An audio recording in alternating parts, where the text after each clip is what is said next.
In this video, we're going to look at finding the rule for an exponential or a logarithmic function.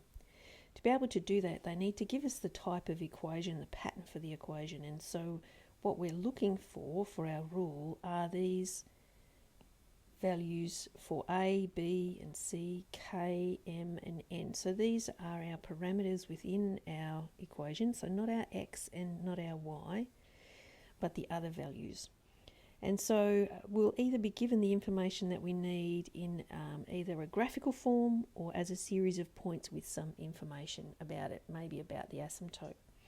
But for any equation that you're trying to find the value of a pronumeral, if you've got, like in this example here, we've got a, b and c, that's 3 pronumerals, so we need 3 pieces of information to be able to find them, and generally you'll end up using simultaneous equations to do that. So simultaneous equations with exponentials also has a nice little twist that we're able to use to help us to solve those simultaneous equations. So let's get into it. So our first example asks us to solve the following for a and b. So we've got this shape graph here. We're told it's an exponential graph, and it's an exponential graph of the form e to the x plus a, and then plus b on the end. So if we think about these pronumerals as values or positions for our transformations, we know this plus b at the end is a vertical translation. And if you think about the shape of an exponential graph, originally in an untransformed graph, the horizontal asymptote is sitting on the x-axis, but at the minute it's been shifted up 2.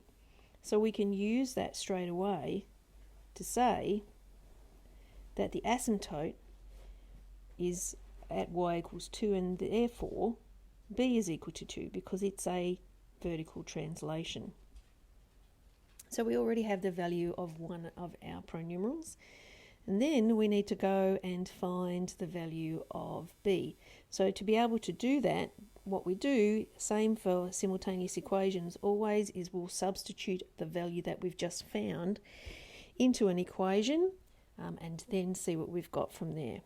So what we're going to do is we are going to substitute, just move this over here, we're going to substitute the point that's here on the curve, the point 3, 4, into our equation, which is this equation here, with the b value set at 2.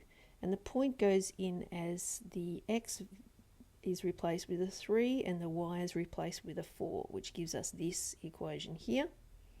And now what we need to do is to solve for a.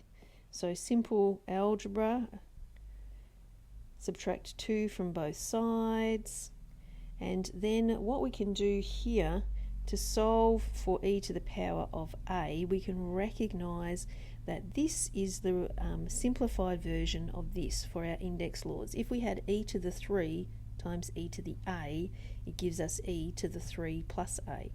So we're just going to use it in reverse so that we can get an e to the a term. So e to the 3 is just a number, and so to get the term containing a by itself, I'm going to divide both sides by e to the 3, and then I write the equation that I've got here in its equivalent log form to get a by itself, and you can see that that's what I've done. So b is equal to 2 and a is equal to 2 over e cubed. Now this setup here is a log of a division. So we could possibly, if we needed to, or if we were told to, use our log laws to write that out as log to the base e of 2 minus log to the base e of e cubed. Bring the 3 out the front here, and then we have 3 times log to the base e of e, and that becomes just a 3. But unless you are asked to do this, unless you're asked to give your answer as a specific form, they can't assume that you'll go from here to here. Let's have a look at another one. The second example says the graph with equation y is equal to a, e, bx x passes through the points -1, -4 and -2, 10. Find the values of a and b. So we have two unknowns, 2 points. So standard procedure for simultaneous equations says that we would substitute those values in. So if you substitute in the first one with y as -4 and x as -1, you end up with this equation over here, which will be equation 1. And if you substitute in the second point with our y value of -10 and our x value of -2, you get -10 equals AE, and we multiply the b and the -2 to the power of -2. And so we have equation 1 and equation 2. So what we're going to do then is use our simultaneous equations things, but this time we're going to use something slightly different. So let me just move that over there. So we'll set up our equations 1 and 2. Now if you add or subtract these equations, you're not going to get a solution. So what we're going to do is we're actually going to do a division. So we're going to divide equation 1 by equation 2. And when we do that, what we do is we divide the left-hand sides of the equations and make it equal to the right-hand sides divided.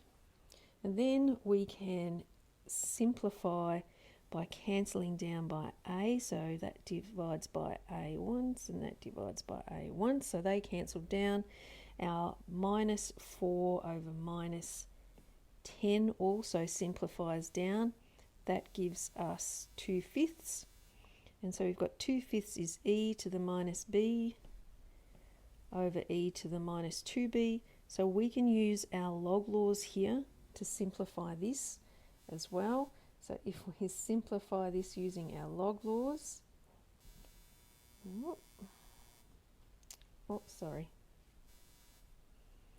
simplify this using our log laws, index laws, we get 2/5 is equal to e to the -b minus -2b, which simplifies down to e to the b. So our b is equal to log to the base e of 2/5, because what we're going to do here is we're going to write this as an exponential.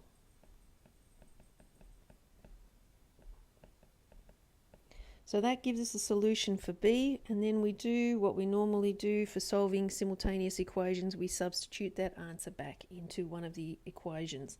And again, it comes up with a little quirk for us. So if we move over this way and substitute in, just pull this down here, substitute that into equation 1, you get this bizarre looking thing here where you have e to the power of minus log to the base e of 2/5. So this should be ringing some bells for you. However, it's not quite in the correct format that we need. So we actually need to have this to be able to simplify this expression here. It has to be e to the power of log to the base e. You can't have the minus at the front. So I move the minus, which is -1. I write it as a power to the power of -1. And then I can use the fact that these are inverses of each other. So the e, this is an inverse of each other. So it undoes each other and pops out the little bit at the end. So we can rewrite the 2/5 to the power of -1 as 1 over 2/5, which is the same as 1 divided by 2/5, which is the same as 1 times by 5 on 2.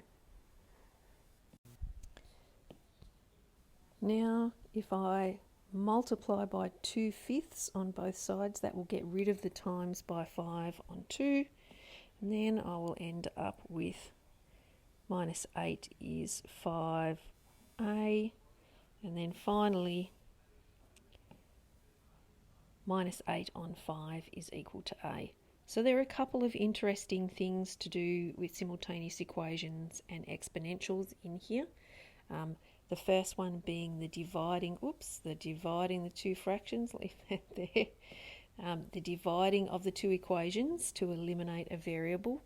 And then the second one is the use of this kind of composite function of two inverses, spitting out the value that's in the middle here. So that's spitting out the whole thing. So that's what's happening there.